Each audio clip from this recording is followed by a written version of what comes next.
So, hello guys! What's up? It's me again, si Alicia nyo at nagbabalik ulit para sa ating panibagong video. So, bago po tayo magsimula sa ating napakagandang talakayan, syempre hindi po dapat natin malilimutan na batiin ang bawat isa ng maligayang Pasko at advance Happy New Year! So, maligaya ba yung Pasko ng ating mga minamahal dyan? Kamusta po yung Pasko ninyo? I-comment nyo nga ano yung handa ninyo, ano yung ginawa ninyo, saan kayo nag-celebrate. Me, kung ako unahin, konti lang naman po yung handa namin. 4 na po tayo tapos 2 dessert. Nag-celebrate po dito sa probinsya ng Northern Samar. So, proud to be Nortehanon. Mabuhay po sa inyong lahat. Alright? So, ngayon, eto na. Hindi ko alam mga minamahal kung karma na ba to kay Lorraine Badoy. I don't know ha. Kasi Paskong Pasko, isinugod sa ospital. Itong si Dr. Lorraine Badoy dahil po sa napaka-critical na kondisyon. Sana hindi to fake news, no?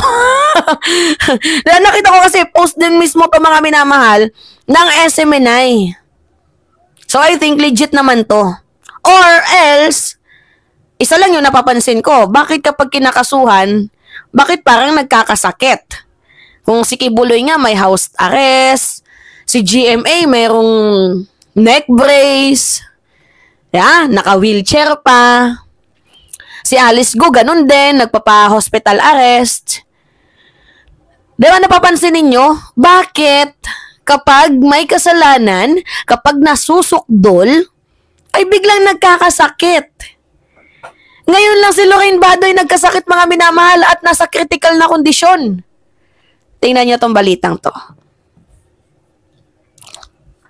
Lorraine Marie Badoy in critical condition due to stroke. Hindi ko alam kung magiging masaya ba ako or hindi. Kasi mga minamahal, Paskong Pasko, 'di ba? Si Lorraine Badoy in stroke. Pero I think parang deserve niya din naman ata yan dahil sa kanyang ginagawang paninira. Pero bakit nasaktuhan pa sa papalapit na Pasko? I mean ngayong Pasko. Ano yung pinapahiwatig ni Lorraine Badoy? Na maawa dapat si Atom Arroyo sa kanya? Na hindi ituloy yung pag-finance, yung pagbayad, yung pag-bail ng 2 milyon? Diba? Yung tipong gumawa ka na nga ng fake news. Pero syempre, dahil mamamayang Pilipino tayo, ginagamit mo yung awa. Para kaawaan ka, kumukuha ka ng simpatsya para hindi ituloy yung ikakaso sa'yo, yung pag-fine mo. Despite na sinira mo yung reputation ni Atom Arroyo at ng kanyang ina na nananahimik. Actually, hindi na to bago eh. Oo, mga minamahal. Yung ganitong klaseng sistema, yung kapag ikaw ay nasasakdal, nagkakasakit, hindi na to bago. Oo. I think ito ay simbolo, mga minamahal, ng nagpapaawa or kumukuha ng simpatsya effect. Pwedeng ganon. Kasi ang tagal mo nang naninira, wala kaming nabalitaan na meron ka palang sakit, ngayon lang to na ikaw ay kinasuhan eh. Bakit ngayon? Okay lang sana kung noong mga panahon, 'di ba, na mga nadidetain kayo, may nadedetect sa'yo na may ganito ka palang sakit. Nagtaka lang ako na bakit ngayon lang? 'Di ba? Bakit ngayon lang sinumpong yung sakit mo na yan sa panahon na ikaw ay magpapiyansa ng 2 milyon, pinapagpiyansa ng 2 milyon? Sign natin. The former NTF Alcac suffered a second stroke after news of Quezon City Court ordering her to pay 2 million pesos for maliciously disseminating defamatory statement against journalist Atom Arroyo and his mother Carol Arroyo. Diba? Nakakaloka. Hoping sana mga minamahal na yung balitang to totoo. Para naman kahit papaano, nagkakaroon din naman ng lesson itong si Lorraine Badoy. Pero kung hindi man to totoo, edi good news. Di ba magbayad ka? Tingnan niyo yung mga comment dito mga minamahal. Basahin ko. Ang sabi na nag-comment dito, ba't critical lang, di pa natuloy, haha, joke.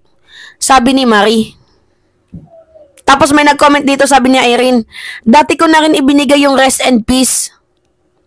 O, sabi ni Explore Life in Taiwan, padala tayo ng bouquet of piatos from Mary Grace and si Chiriana Philly.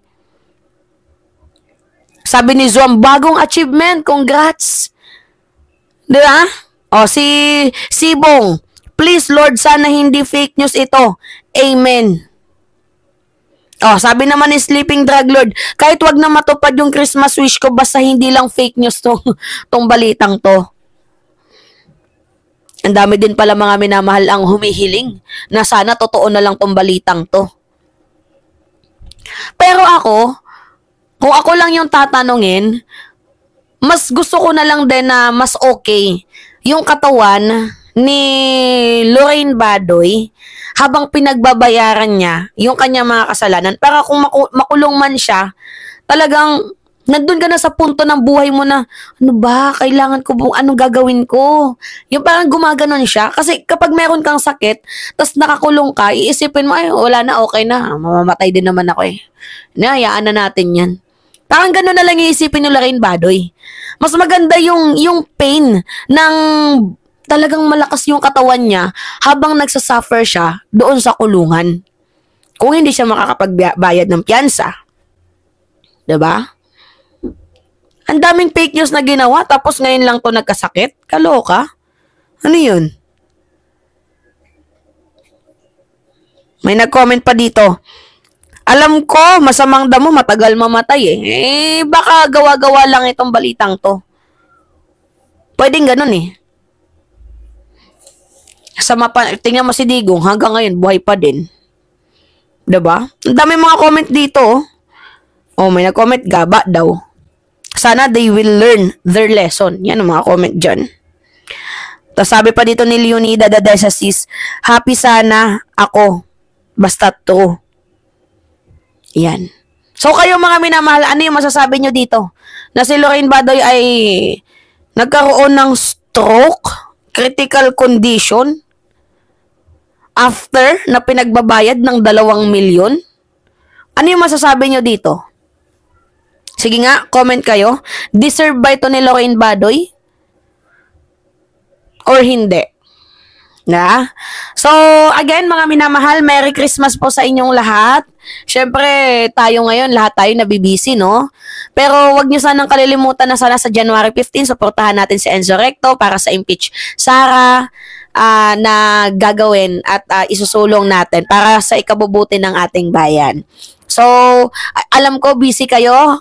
Pahingi na lang po ako ng like, comment, and share. Tapos, namamas ko po. Charisa. Namamas ko po. Hindi. Namamas ko sa inyo mga minamahal. Kahit lang, like, comment, share lang. Tapos, subscribe nyo na itong ating channel. So, alright. It's me again, si Alicia nyo. At nagbabalik ulit para sa ating panibagong video. Maraming salamat mga minamahal.